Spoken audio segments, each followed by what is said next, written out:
Welcome back. Well, I'm glad you came back. I hope you came back. So what's going on this week? Well, sorry the last video was a little late uploading. Yeah, I was kind of back tired. Finished the night shift. Thought I pressed upload. Apparently I didn't. So yeah, I had to upload this morning when I got up. But here we are. So what I've started doing is we've started piling the pans. So with all the drains are all running freely now, but now that the ice is coming out, because there's layers of ice wherever there was like big heavy snowfalls in the late winter, there's layers of ice. So as that's starting to come out, now we're starting to get these pockets. Yeah, I'll show you in a bit. The other pans I've already started over there. So this pan's to do and that pan's to do, because the other ones they're not built up yet. So yeah, basically all I'll do is I'll bring all the stuff from the front up to there. I won't bother piling the stuff back here yet because it's still being used.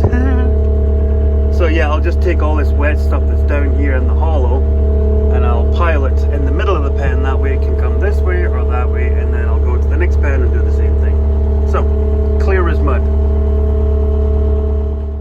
So, this is 2 hours later. So yeah.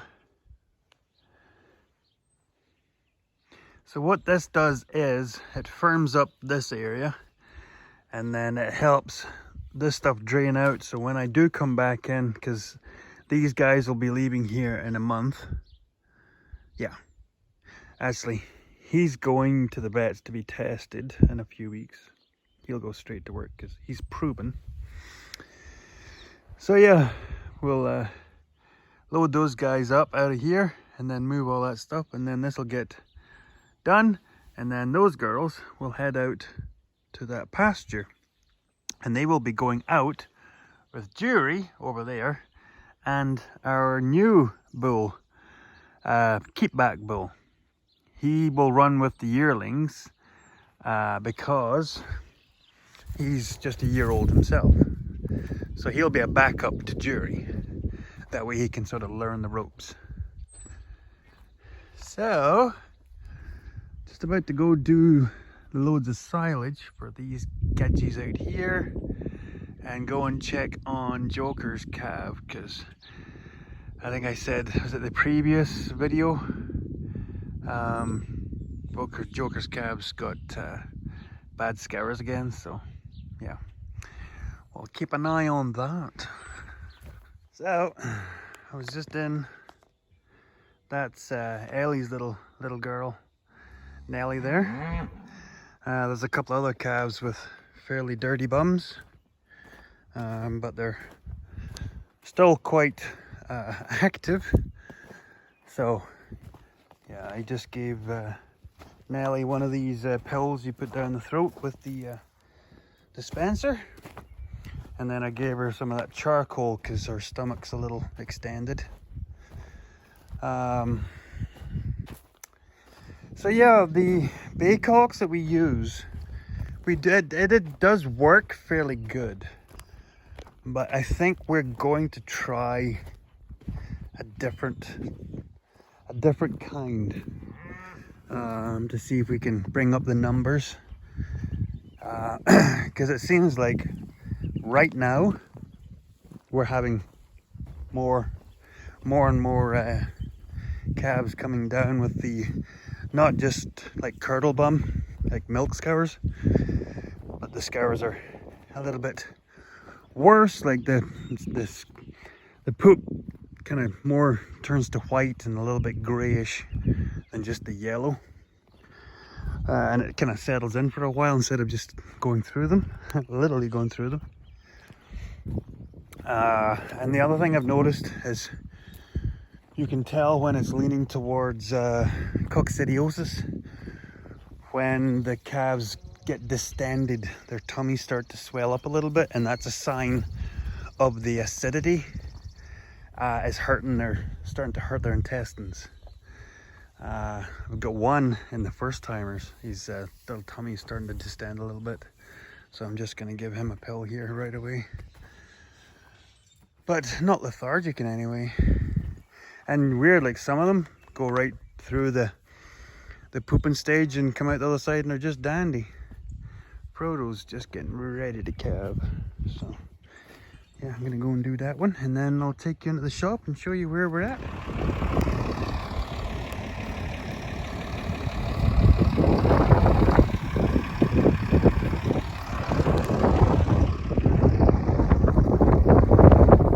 She's coming on. She's coming on. So if you all remember, this is a brand new stand of alfalfa, straight alfalfa. Sown last year underneath oats. So yeah, we took the oats off last year, so we've never touched this alfalfa yet. So this will be the first cut of this. And it looks clean. I've been across it. There's not too much in the way of the kochia. I know it's here, like you can see it right there. I know it will come on, and we'll try and cut it separately. Chances are we're not going to need to do any silage this year. We're going to have enough of a pile left from last year, and we kind of knew that. That's why we put so much money. It was $15,000 to get that quarter chopped and packed, but that'll do 2 years, so we're good with that.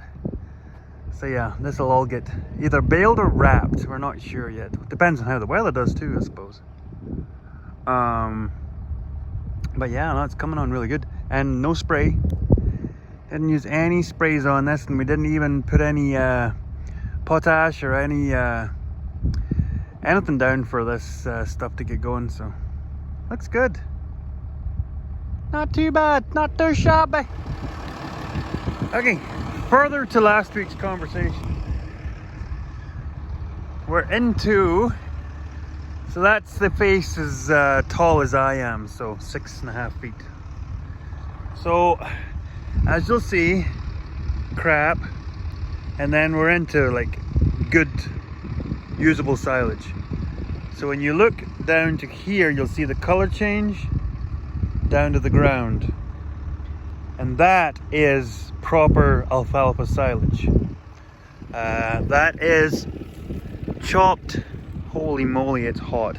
That is chopped green silage, alfalfa silage.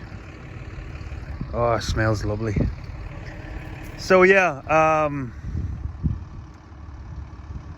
so this is the stuff that was chopped as it was almost dry, and then this is the stuff that was chopped because it was still green underneath, and that's why you can see like dark, light, and then lighter again. So yeah, now that I'm getting into this stuff, cows go daft. They're literally following the mixer wagon now.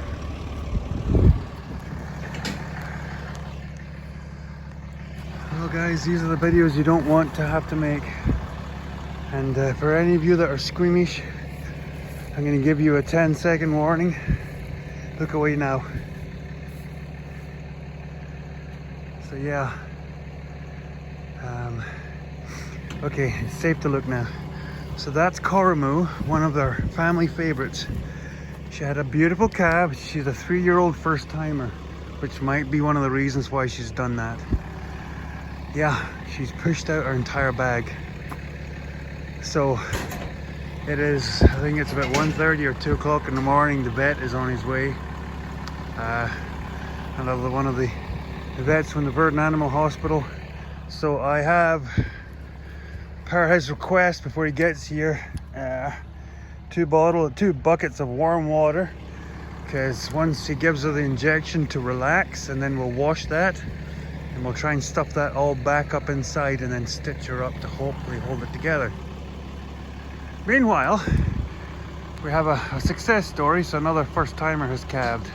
So Eddie the Brockle has had a Hereford calf, like full-blown Hereford.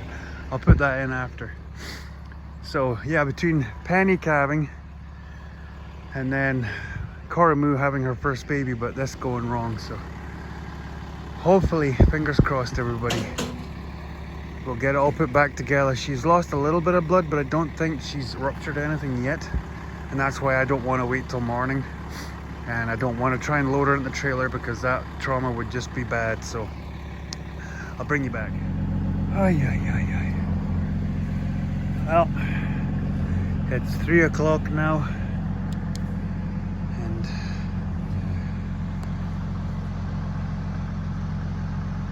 she's all back together.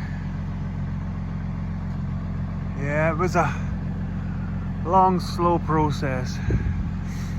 So she has stitches, and big thanks goes out to Joe, Dr. King from the Bird and Animal Clinic. He came out of this a wee hour. I did ask him, I said, what was the chances that she was going to make it till the morning? And he said the trauma that she had, he said she probably had about 2 hours and she would start going into shock. So, like I said, big thanks goes out to Joe for coming out. And I don't know if I can make this, see if people can see this. It is an absolute pea super fog. So yeah, hopefully he gets home safe and sound. So yeah. Okay, I'm going to bed. He says she'll be fine. Whew. We're gonna have to tackle it at some point. The rather large elephant in the room.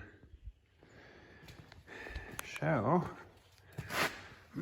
started splitting it, and then I'll probably try a bit of heat and then see where we get to. Well, with great bodgery, I managed to split it enough and then whittle that part down with a grinder because it was banging next to that thing there. Got her off. The new one is on, and yes, I had to grind back the lip because I mushroomed it, pounding it on there. And before anyone says, I did use heat. I got it up to the, 150, 160 degrees you're supposed to do it. I got it partway on and it froze. Yep, it froze on, and so I had to pound it the rest of the way because it wasn't coming back off. So that's where we're at. So it's fine. Stop staring at it. So my next port of call, and I'm gonna see if I can do this without smashing my fingers. That might have been loud, sorry about that. So, this is where we're at.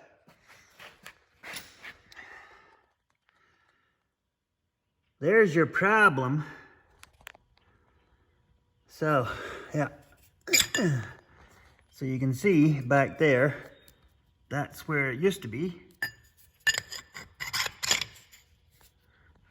That's where it needs to be. So, I'm gonna throw a whole bunch of pigeon poop on there and then grind her back, and that should be that, because all it needs to do is hold that bushing in place. It's not like it's not like the bushing is going to be turning on the weld. The weld just has to take up that space, and so the bushing will fit into that bushing, and that's where the wear point will be.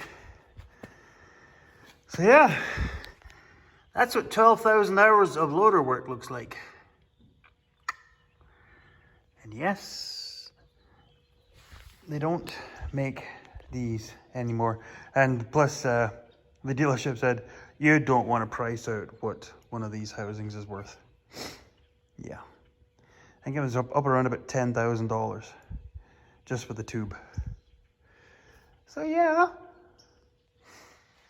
Okay. Now for the good stuff. So yeah, all else fails, throw a pile of weld at it. So, for the first run, because that's, I think that's 3 layers. So we've got resistance almost all the way around. So basically, all I do is I go back with the grinder and I start hitting all the high points, as you can see right there. I didn't put anything down on where it gets really skinny, because right now I don't need to. I want to build up the big high spots. So basically from there up into here, because as you can tell, where you get to the edge, the puddle kind of thins out. So there's far more back there. Okay, so I'm gonna make a bunch of sparks. I'll bring it back. I don't know what's wrong with it. Ain't got no gas in it. Yeah. She was pretty done. That is amazing that did not go all the way through. But yeah, look, there's the top side. Here's how it works. The axle sitting up against, no, that's how it sits. So that's the bottom side, because this was in here. So this is how it sits in the tractor. And this was like that. Yeah.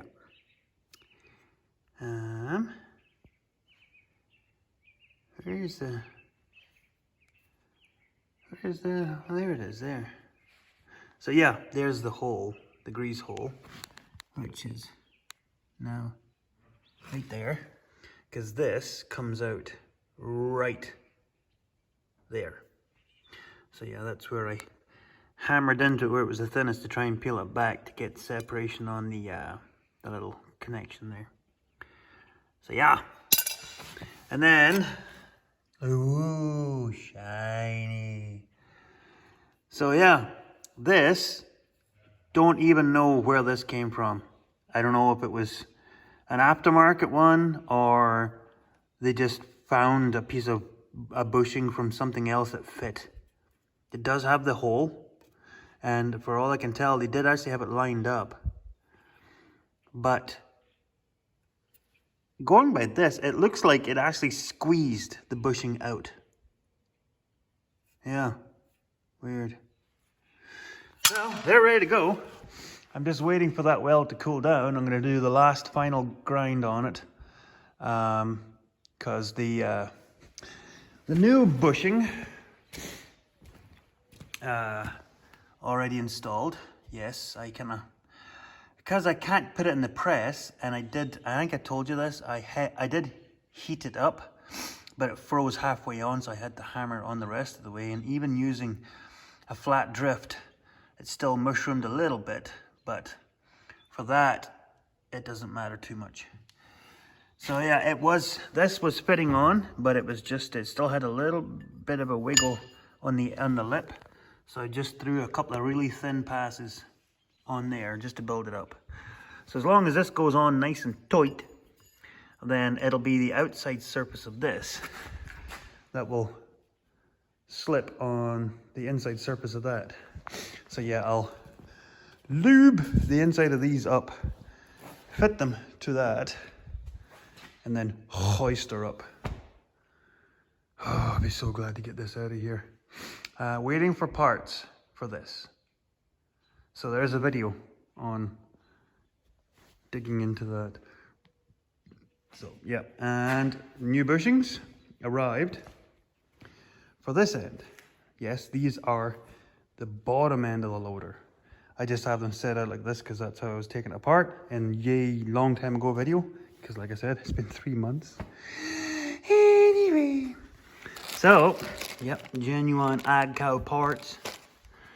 So yeah, the fat end goes up the way. So I need these done so I can pressurize the front end up so I can put pressure on this when I'm hiking the axle up, that way that this is safe. Because at least if I put pressure on the loader, this can't fall. Yeah.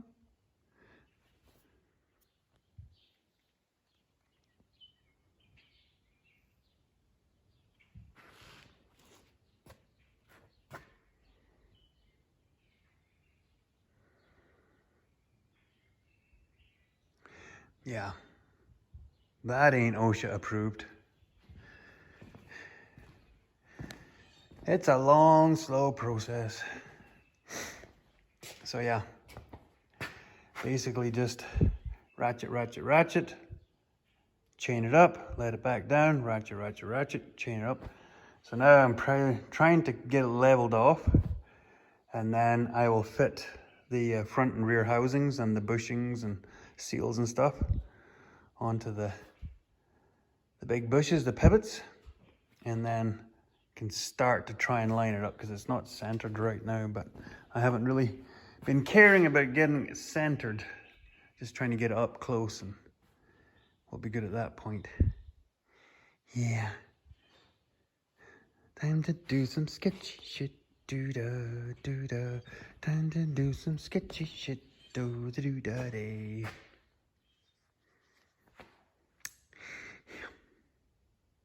We're getting there.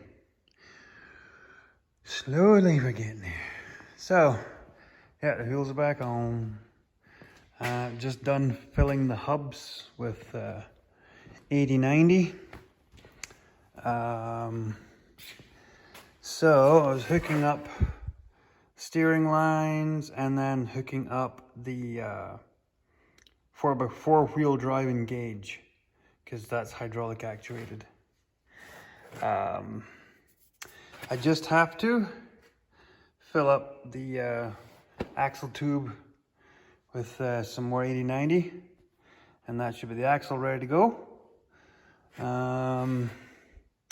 Then I can let it down off the blocks, and then start putting the drive shaft back in. I also have to change out the block heater. That was one of the jobs. To do. Yes, I could have been doing that this whole time, but I had other stuff to do.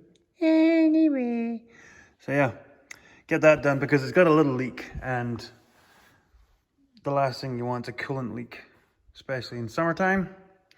And it is currently fairly warm and quite dry. A lot of people are starting to sweat. So yeah, hopefully another day and this bugger should be buttoned up.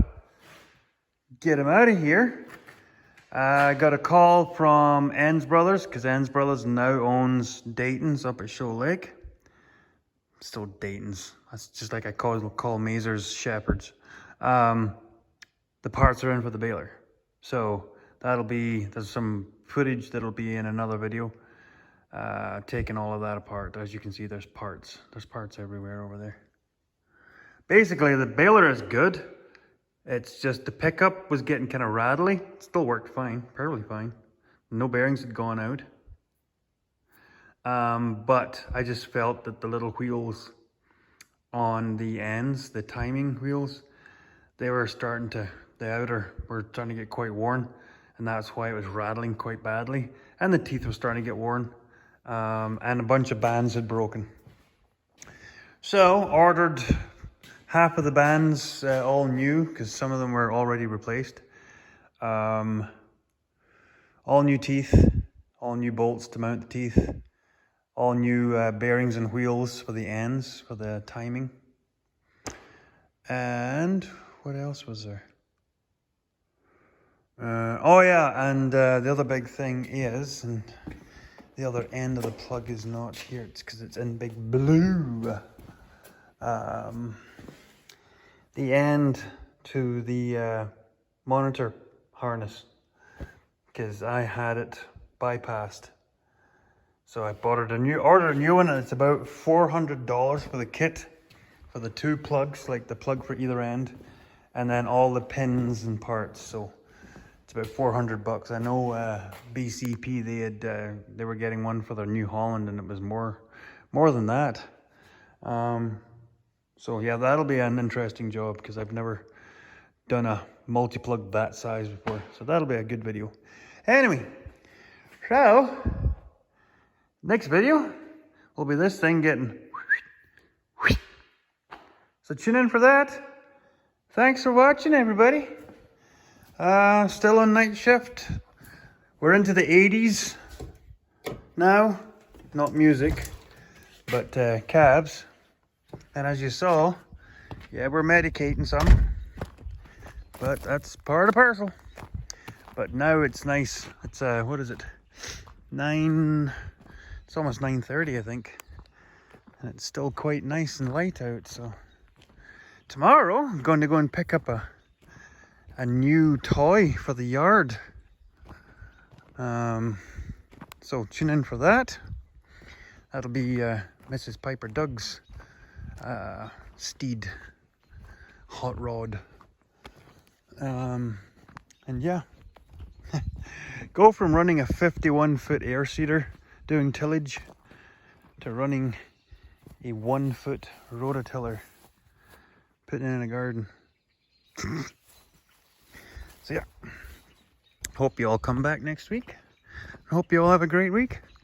Oh, and this next round of birthdays, I think it's the 19th of this month, is my oldest brother, because I'm the youngest of three. My oldest brother's birthday. He's ancient. I can say that because the bugger climbs mountains and swims oceans and jumps into frozen seas and things like that, so yeah. And a dog, here's Michael. It's our wolf. Hey buddy. Yeah, you scare the coyotes away. Okay. Mickey's gonna say goodbye. Oh, yeah, oh, yeah. You gonna say goodbye, buddy? You gonna say goodbye? Are you? No. RJ will though. Are you gonna? Are you gonna? Oh, he wants in the house. Okay. We'll see you later, everybody. Hey, Pug. I was told to check on you. Might have been close, but no. So yeah, here's my wee rant while I'm doing my night check. Hear the trains away in the distance. So, I don't know if you'll all notice, on my videos, there's always adverts at the start. I'm not sure if there's adverts in the middle. But yeah, YouTube, Google owns YouTube, won't let me be monetized yet. But yet they are putting ads on my videos and making money from my content. And I adhere all my videos to YouTube's rules. Hey Queenie. Hey wee girl. I don't play music, like radio music or whatever, on my channel. And I try not to use swear words. I try as much as I possibly can. So they must deem my channel safe enough so they monetize my channel for them to make money, but not for me. So yeah, I just figured you all could kind of keep an eye on that. You, as you see my videos, and you'll notice there's ads on them, but yet I'm not the one getting paid. It's not why I do it, but you know, it would be nice if Google played by their own rules. Now watch, I'm gonna start losing subscribers again. Every time I make a fuss, I lose subs. Oh yeah, and here's another one. I keep seeing this ad come up on YouTube from Google.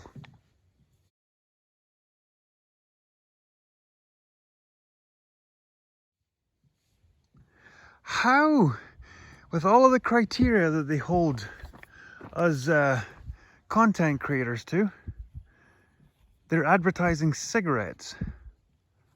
Still advertising cigarettes on YouTube videos. Yeah, figure that one out. Yeah. Well, most people don't realize I used to smoke. Smoked quite a few years. As soon as we started having kids, I tried to quit. Tried a couple of times, didn't work, and then I finally just kind of got my head wrapped around it, used the gum for a little bit, and quit. So yeah, I just thought that was kind of weird. Like they're very picky about how and what we show as far as kids working on the farm, showing parts of the cows while they're giving birth or whatever. but yet they advertise cigarettes. Figure that. Okay, nighttime.